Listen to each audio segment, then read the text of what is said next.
Hello students. In last class we have discussed about the alpha scattering experiment and its result. जो गैगर Marston ने जो experiment किया था alpha scattering, उसके results आप डिस्कस कर चुके। उन्हीं रिजल्ट्स को बेस मानते हुए, उन रिजल्ट्स को ध्यान में रखते हुए रदरफोर्ड ने अपना एटॉमिक मॉडल प्रपोज किया। रदरफोर्ड का एटॉमिक मॉडल क्या कहता है? देखिए, आपने ये पढ़ा था, ये स्टडी किया था कि मोस्ट ऑफ अल्फा पार्टिकल्स है वो गोल्ड फॉइल से पास हो जाते हैं। दिस मीन्स एटम का जो ऑलमोस्ट पार्ट है वो क्या है? एम्प्टी है। कुछ अल्फा पार्टिकल कहीं ओकेजनली आपने कहा वन अल्फा पार्टिकल उसके सेंट्रल पार्ट से वापस रिबाउंड हो रहा था। इसका मतलब सेंट्रल पार्ट पे वैसा ही चार्ज होना चाहिए जैसा कि अल्फा पार्टिकल पर होता है। अल्फा पार्टिकल पे कैसा चार्ज होता है? पॉजिटिव चार्ज होता है। तो सेंट्रल पार्ट पे भी कैसा चार्ज होना चाहिए? पॉजिटिव चार्ज होना चाहिए। तो इन सभी बातों को ध्यान में रखते हुए रदरफोर्ड ने अपना एक मॉडल प्रपोज किया। उन मॉडल की क्या क्या बातें थी, क्या क्या पॉइंट्स थे, उनको अपने को लिखना है। यानी आप ये कह सकते हैं most of part of the atom is empty, है ना, और उसका entire positive charge and entire mass except the mass of electron is concentrated in its central part of radius 10 to the power minus 15 metre, और उसको उन्होंने नाम दिया nucleus. तो न्यूक्लियस की जो डिस्कवरी का जो क्रेडिट है रदरफोर्ड को ही जाता है। तो हम ये कह सकते हैं, इस पॉइंट्स को इस तरह से लिख सकते हैं, क्या? The almost part of the atom is empty। Atom का ऑलमोस्ट पार्ट क्या है? एम्प्टी है। It's entire positive charge, it's entire positive charge and almost entire mass except mass of electrons. किसके मास को छोड़ करके? Except mass of electrons is concentrated in very small central part of radius 10 to the power minus 15 meter. This central part is known as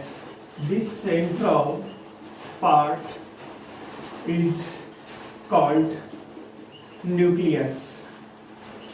इसको उन्होंने क्या नाम दिया? Nucleus नाम दिया। इसके बाद में आप ये कह सकते हो कि एटम को उनको क्या बताना था? इलेक्ट्रिकली न्यूट्रल बताना था। तो इलेक्ट्रिकली न्यूट्रल कब हो सकता है? जब उस न्यूक्लियस के चारों ओर नेगेटिव चार्जेस डिस्ट्रीब्यूटेड हों। Negative charge means electrons distributed हों, और इलेक्ट्रॉन्स पे उतना ही चार्ज होना चाहिए जितना कि किस पर पॉजिटिव होता है? न्यूक्लियस पर पॉजिटिव होता है, और इलेक्ट्रॉन पे क्या होगा? नेगेटिव होगा। तो आगे पॉइंट्स में क्या कहा? The negative charge, the electrons bracket में क्या लिखें? negative charges are distributed around the nucleus nucleus के चारों इलेक्ट्रॉन्स डिस्ट्रीब्यूटेड होते हैं। The negative charge on electrons is equals to the net positive charge on nucleus। यानी न्यूक्लियस पे जितना पॉजिटिव चार्ज था, इसके चारों ओर जो इलेक्ट्रॉन डिस्ट्रीब्यूटेड होते हैं उन पे उतना ही क्या होगा? Negative Hence, atom is electrically neutral. Neutral होता है वो इलेक्ट्रिकली। आगे क्या कहा, आगे ये भी पूछा गया भाई इलेक्ट्रॉन यदि है वो इसके चारों ओर डिस्ट्रीब्यूटेड है और ये रेस्ट में थे तो there should be some force of attraction between the nucleus and electrons, और उस फोर्स की वजह से वो कहां चला जाना चाहिए, न्यूक्लियस में चला जाना चाहिए, लेकिन ऐसा नहीं होता। तो इस बात को उन्होंने किस तरह से जस्टिफाई किया कि no, electrons are not at the rest, they revolve around the nucleus, और इस तरह से रिवॉल्व करते हैं जैसे कि प्लेनेट सन के अराउंड रिवॉल्व कर रहे होते हैं, उस तरह से।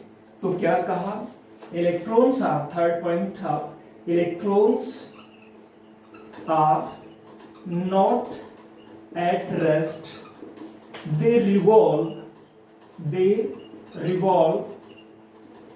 around the nucleus, है ना। फोर्स कहां से आएगा, क्योंकि सर्कुलर पाथ में मूव करने के लिए there should be some force of centripetal force होना चाहिए। तो इलेक्ट्रॉन और न्यूक्लियस के बीच क्या लगेगा, कोलंबियन फोर्स ऑफ अट्रैक्शन लगेगा, और वो फोर्स है वो कौन से फोर्स का रोल प्ले करता है, यहाँ पे वही फोर्स सेंट्रीपिटल फोर्स का रोल प्ले करता है जो कि सर्कुलर मोशन के लिए रिक्वायर्ड है। So the force of attraction between nucleus and electron act as centripetal force which is required for circular motion। तो ये बात ध्यान में रह जाएंगे आपको इजीली। क्या almost part of the atom is empty कैसे पता लगा, क्योंकि अल्फा स्कैटरिंग एक्सपेरिमेंट में क्या हुआ था, almost alpha particles gold foil को क्या कर रहे थे, पास हो रहे थे, और क्या कहा गया, it's entire positive charge and almost entire mass except the mass of electron is concentrated in very small central part of radius 10 to the power minus 15 metre, और इस सेंट्रल पार्ट का उन्होंने क्या नाम दिया, न्यूक्लियस नाम दिया। फिर आगे क्या बताया कि इसके चारों ओर कौन डिस्ट्रीब्यूटेड है, न्यूक्लियस के चारों ओर इलेक्ट्रॉन्स कैसा चार्ज होता है, नेगेटिव, और उन सभी इलेक्ट्रॉन्स पे इतना नेगेटिव होता है जितना कि न्यूक्लियस पे क्या होता है, पॉजिटिव होता है। तो इस तरह से एटम इलेक्ट्रिकली क्या हो जाएगा, न्यूट्रल। फिर क्या कहा कि वो रेस्ट में नहीं है, वो क्या करते, रिवॉल्व करते हैं, किसके अराउंड, न्यूक्लियस के अराउंड। फोर्स रिवॉल्व करने के लिए सेंट्रीपिटल फोर्स कहां से आता है, the force of attraction between nucleus and electron act as a centripetal force, और सेंट्रीपिटल फोर्स किसके लिए जरूरी होता है, सर्कुलर मोशन के लिए जरूरी है। तो इन बातों को क्या कहा जाता है, रदरफोर्ड मॉडल ऑफ एटम। हालांकि इस मॉडल में कमियां रहेगी, ये मॉडल भी ज्यादा चल नहीं पाया। एक तो कमी सब में कॉमन थी, हाइड्रोजन स्पेक्ट्रम वाली, जो कि अल्फा स्कैटरिंग में मैंने बताया था, और आगे हम पढ़ेंगे बोर्स मॉडल में हाइड्रोजन स्पेक्ट्रम को एक्सप्लेन नहीं कर पा रहा था। दूसरी कमी देखिए जो पहले नंबर पे बता रहा हूं मैं, और वो क्या थी, जैसे कोई भी इलेक्ट्रॉन रियल में क्या है, चार्ज पार्टिकल है, और वो सर्कुलर मोशन कर रहा है, पक्का उस पे क्या लग रहा है, सेंट्रीपिटल फोर्स लग रहा है, तो एक्सेलरेट हो रहा है, और एक्सेलरेट हो रहा है तो कोई भी चार्ज पार्टिकल जब एक्सेलरेट होता है तो वो क्या रेडिएट करता है, इलेक्ट्रोमैग्नेटिक वेव्स। मैंने चैप्टर नंबर 1 में आपको बताया था, accelerating charge particle can produce the electromagnetic wave. Electromagnetic wave क्या है, एक तरह की एनर्जी है, तो लगातार वो एक्सेलरेट हो रहा है, तो लगातार वो इलेक्ट्रोमैग्नेटिक वेव्स हैं, वो क्या करना चाहिए, रेडिएट करना चाहिए। तो लगातार इलेक्ट्रोमैग्नेटिक वेव क्या है, एक एनर्जी है, यानी लगातार वो एनर्जी को क्या कर रहा है, लॉस कर रहा है, तो लगातार उसकी एनर्जी में क्या आनी चाहिए, कमी आनी चाहिए, और फाइनली उसकी एनर्जी क्या हो जानी चाहिए, जीरो हो जानी चाहिए, और वो कहां गिर जाना चाहिए, न्यूक्लियस में गिर जाना चाहिए, लेकिन ऐसा होता नहीं है, यानी फिर भी एटम स्टेबल है, इस पे वो नहीं समझा पाए। तो अब आप लिखिए क्या लिमिटेशंस, रदरफोर्ड मॉडल की जो लिमिटेशंस हैं वो क्या थी, लिमिटेशंस है ना। यदि शॉर्ट में कहें हम तो ये कह सकते हैं it could not explain about the stability of the atom, है ना। लिमिटेशंस, लिमिटेशंस, इसकी जो लिमिटेशंस क्या थी, वो पहली लिमिटेशंस क्या लिखेंगे हम, it could not explain, it could not explain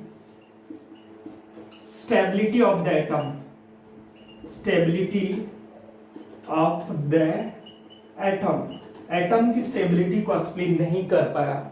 इसको यदि हम डिटेल में लिखना चाहें तो कैसे लिखेंगे, एक्सेलरेटिंग चार्ज पार्टिकल क्या रेडिएट करता है, इलेक्ट्रोमैग्नेटिक वेव, लगातार इलेक्ट्रॉन क्या है, एक्सेलरेट ही तो हो रहा है, तो लगातार उसकी एनर्जी क्या होनी चाहिए, कम होनी चाहिए। तो इसमें हम लिख सकते हैं as we know that, as we know that accelerating charge particle, और यहां चार्ज पार्टिकल कौन हो गया, इलेक्ट्रॉन हो गया, radiate the energy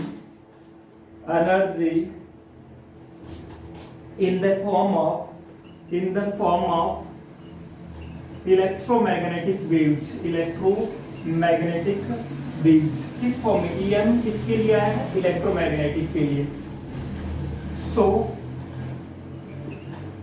the energy of electron should be decreases continuously, उसकी एनर्जी क्या कम होनी चाहिए, finally it should be zero, finally it should be zero, finally ये क्या हो जानी चाहिए, जीरो हो जानी चाहिए। और जब एनर्जी ही जीरो होगी then it should fall inside the nucleus में गिर जाना चाहिए। कैसे, देखिए ये इलेक्ट्रॉन यहाँ ऐसे रिवॉल्व कर रहा था, ऐसे एनर्जी कम होगी तो चक्कर कम, और इस तरह से, और फाइनली ये कहाँ, ये यहाँ गिर जाना चाहिए। ये क्या, ये आपका इलेक्ट्रॉन था, इलेक्ट्रॉन, और ये क्या बनाया आपने, न्यूक्लियस, इस न्यूक्लियस में इसको गिर जाना चाहिए था। लगातार इस तरह से, लगातार इसकी एनर्जी कम हो रही है तो इसको गिर जाना चाहिए था, है ना। ऐसा नहीं होता। और शॉर्ट में यदि आप कहना चाहें तो क्या कह सकते हैं, it could not explain about the stability of the atom. तो पहली बात ध्यान में रह जाएगी, क्या लिमिटेशन थी इसकी, it could not explain about the stability of the atom. Second इसकी लिमिटेशन जो कि बाकी में भी थी, क्या, it could not explain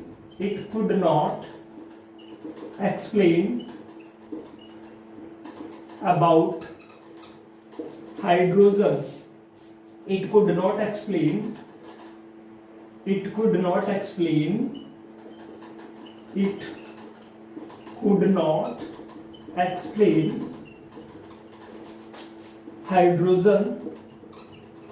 hydrogen spectrum.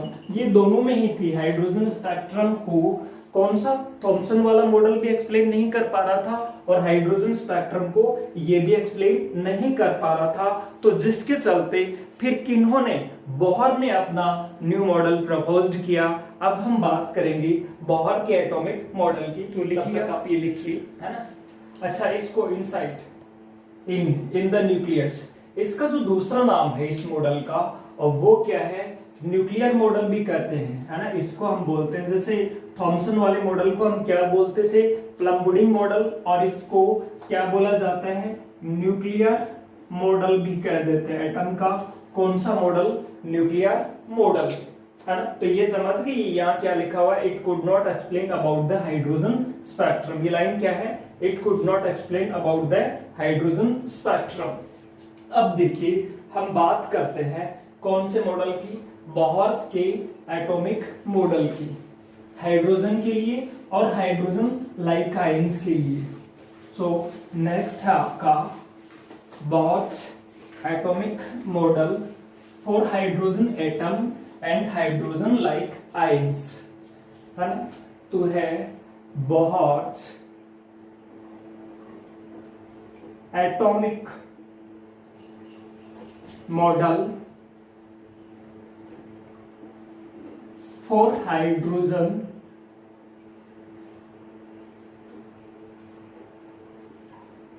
And hydrogen like ions, hydrogen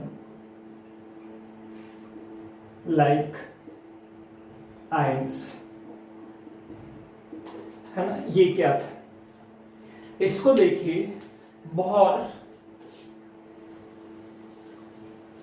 ने क्या कहा। एक बात तो इन्होंने बिना बिल्कुल इलेक्ट्रोमैग्नेटिक लॉज के जस्ट अपोजिट बोली। इलेक्ट्रोमैग्नेटिक जो कॉन्सेप्ट है वो ये कहता है कोई भी पार्टिकल्स है वो क्या होता है, जब एक्सेलरेट हो रहा होता है तो एनर्जी को क्या करता है, वो रेडिएट करता है, यानी एनर्जी को लॉस करता है, यानी एनर्जी को एमिट करता है। लेकिन ये कहते हैं, इन्होंने पोस्टुलेट्स बना दिए, है ना। क्या पोस्टुलेट्स, है ना। तो हम बात करेंगे सबसे पहले postulates of Bohr's atomic model, है ना। इसमें क्या है, postulates of Bohr's atomic model, उनके एटॉमिक मॉडल के पोस्टुलेट्स।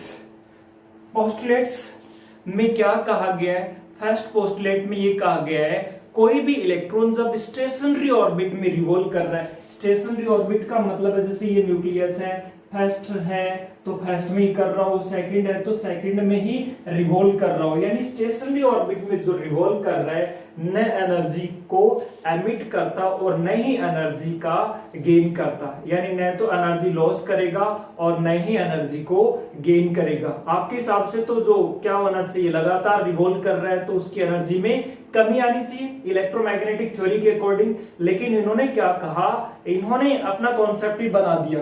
क्या कहा, जब इलेक्ट्रॉन स्टेशनरी ऑर्बिट में रिवॉल्व कर रहा है न एनर्जी का लॉस करता है न एनर्जी का गेन करता है। लॉस करने का मतलब एमिट करना और गेन करने का मतलब अब्जॉर्ब करना, है ना।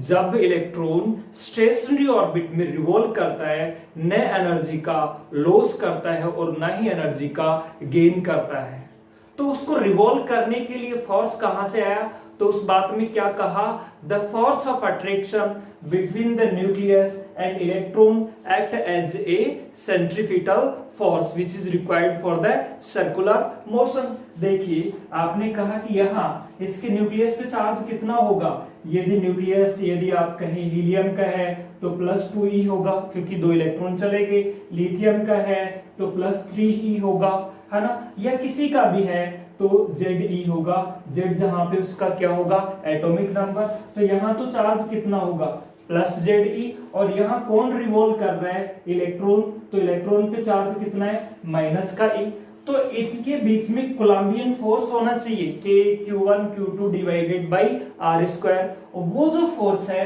वो कौन से फोर्स का काम करेगा, सेंट्रीपिटल फोर्स का काम करेगा जो कि सर्कुलर मोशन के लिए रिक्वायर्ड है। तो क्या कहा इन्होंने कहा कि when electron revolve in stationary orbit then it neither lose the energy nor gain the energy, है ना। तो क्या पहले पोस्टुलेट में क्या कही गई, फर्स्ट पोस्टुलेट्स पूछे गए हैं, लास्ट टाइम पूछ लिया गया था, right any 2 postulates of Bohr's atomic model, कोई 2 लिखने थे, 3 पोस्टुलेट्स है, 1 by 1 करके हम पढ़ते हैं, है ना। क्या कहा, when electron revolve in stationary orbit then it neither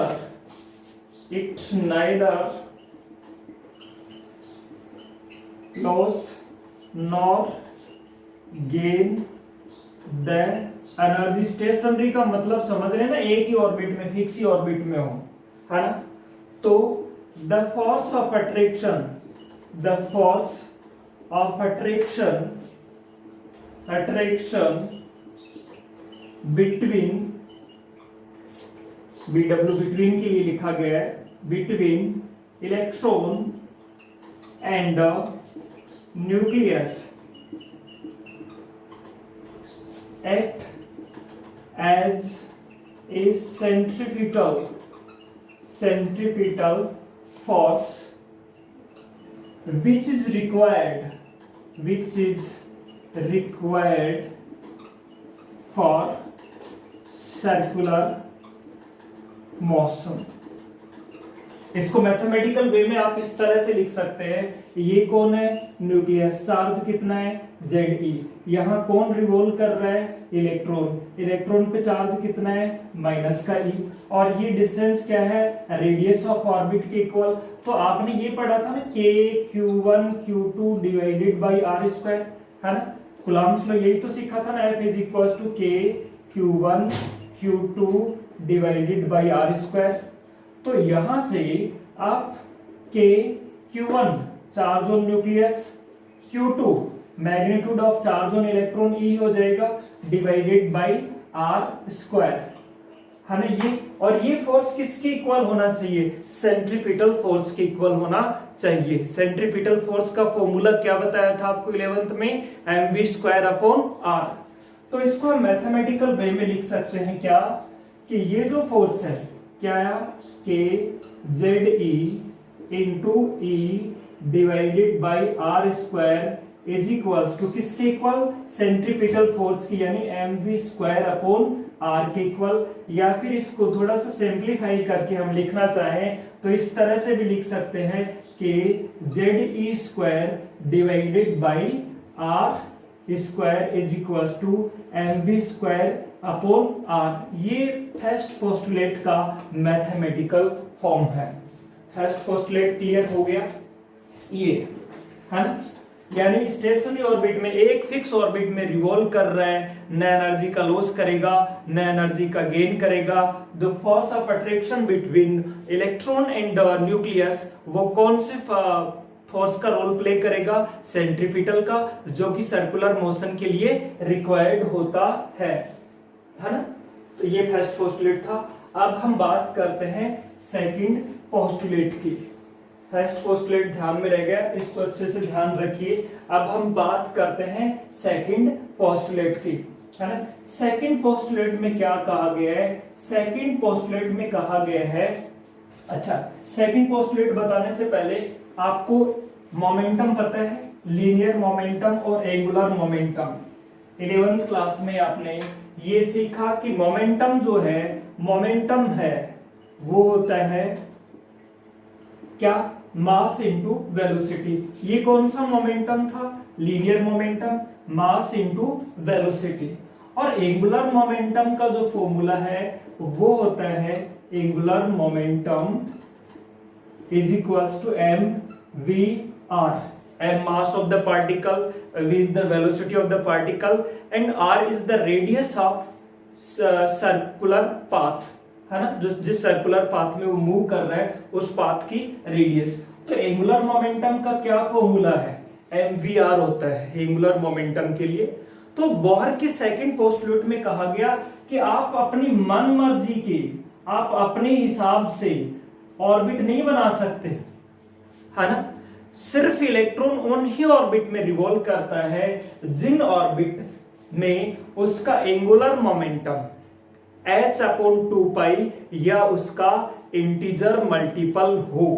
क्या कहा गया, देखिए इलेक्ट्रॉन, ये नहीं लिखना आपको, है ना। सेकंड पोस्टुलेट में क्या कहा, electron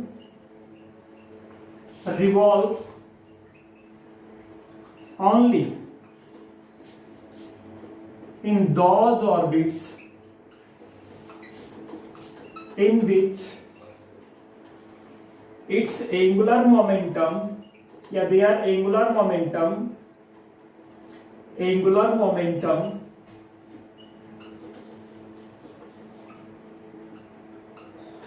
is the integer multiple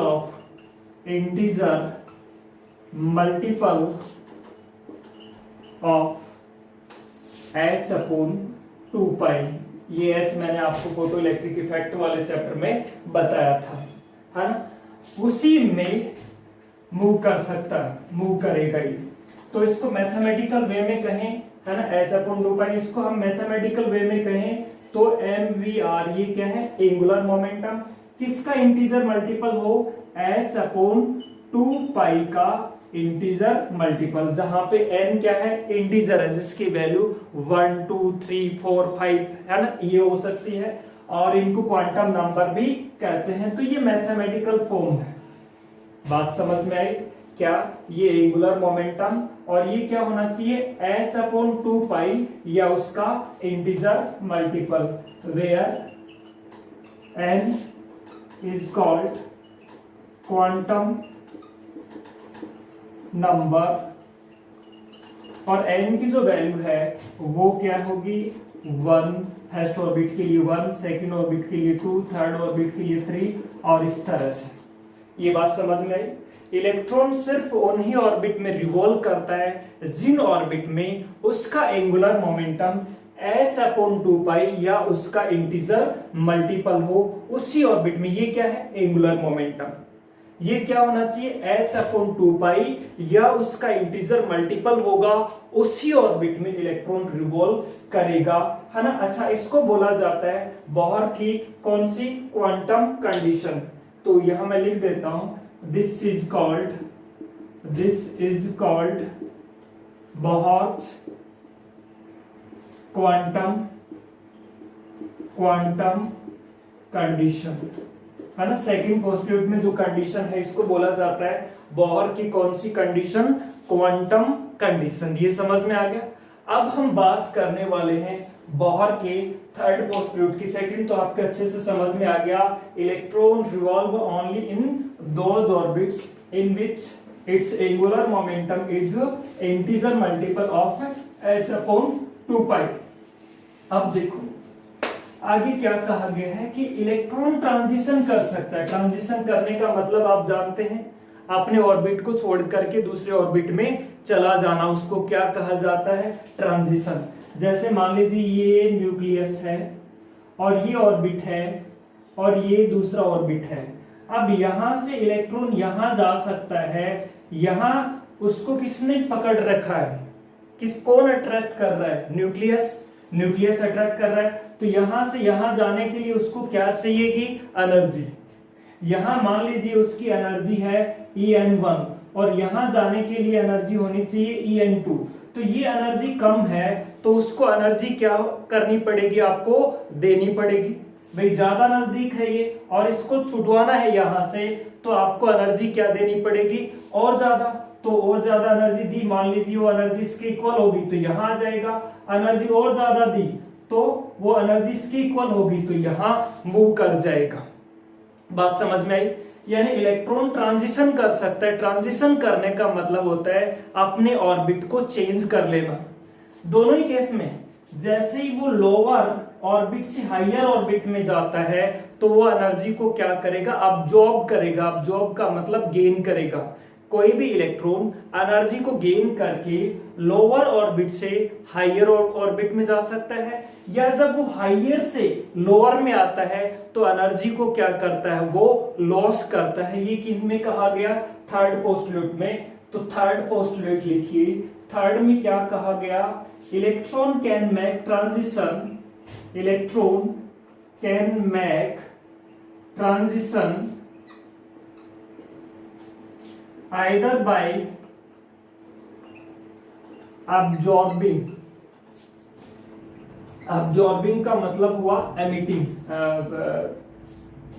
absorb करना, emitting नहीं, absorb करने का मतलब गेन करना। absorb को मैं समझने के लिए गेन लिख रहा हूं यहां, और emitting का मतलब loss, emitting the energy. Electron can make transition either by absorbing or emitting the energy, है ना।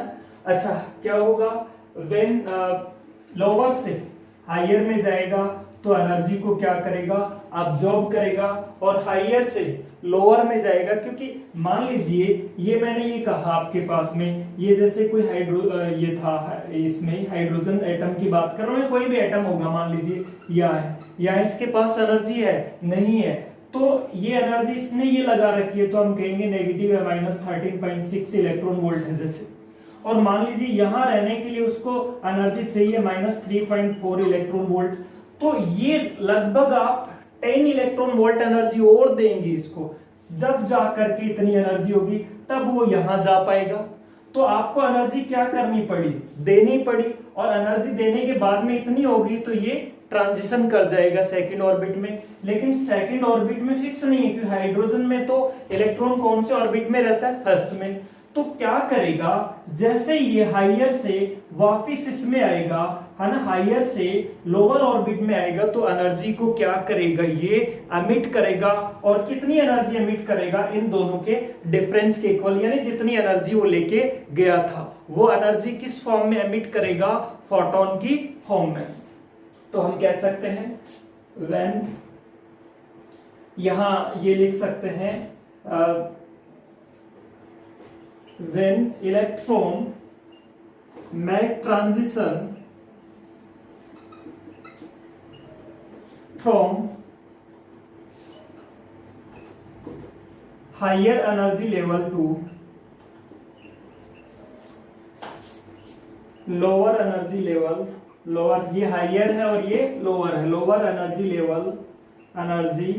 लेवल, देन इट क्या करेगा, लॉस करेगा ना, emit the energy in the form of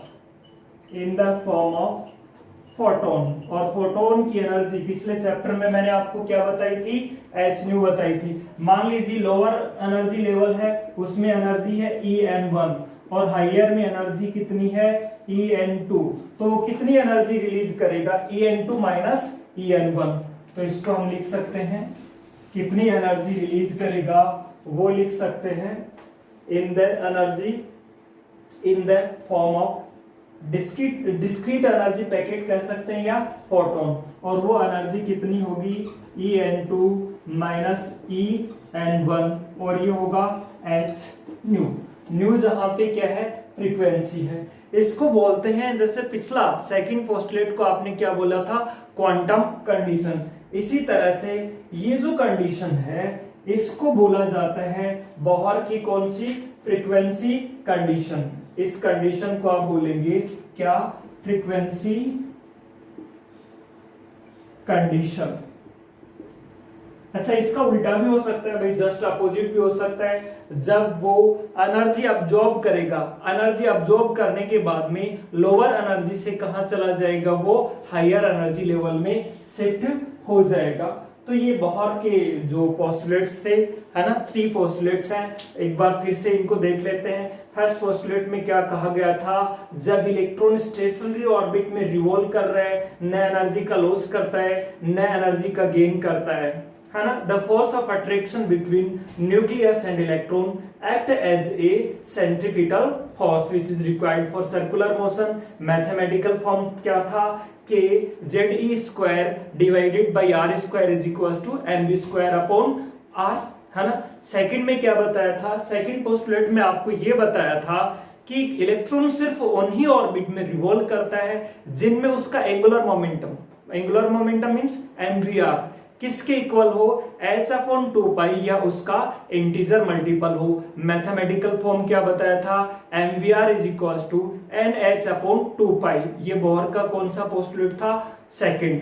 third में आपको क्या बताया, इलेक्ट्रॉन ट्रांजिशन कर सकता है। ट्रांजिशन करने का मतलब अपना ऑर्बिट चेंज करना, स्टेशनरी ऑर्बिट को छोड़ करके दूसरे ऑर्बिट में चला जाना, उसको क्या कहते हैं, ट्रांजिशन। या तो एनर्जी को अब्जॉर्ब करके या एनर्जी को एमिट करके वो क्या कर सकता है, ट्रांजिशन कर सकता है। सेकंड पोस्टुलेट को क्या कहा जाता है, बोहर की कौन सी कंडीशन, क्वांटम कंडीशन। और थर्ड को बोला जाता है बोहर की फ्रीक्वेंसी कंडीशन। तो ये लिख लीजिए, फिर अपन बात करेंगे किसकी, calculation of radius of orbit.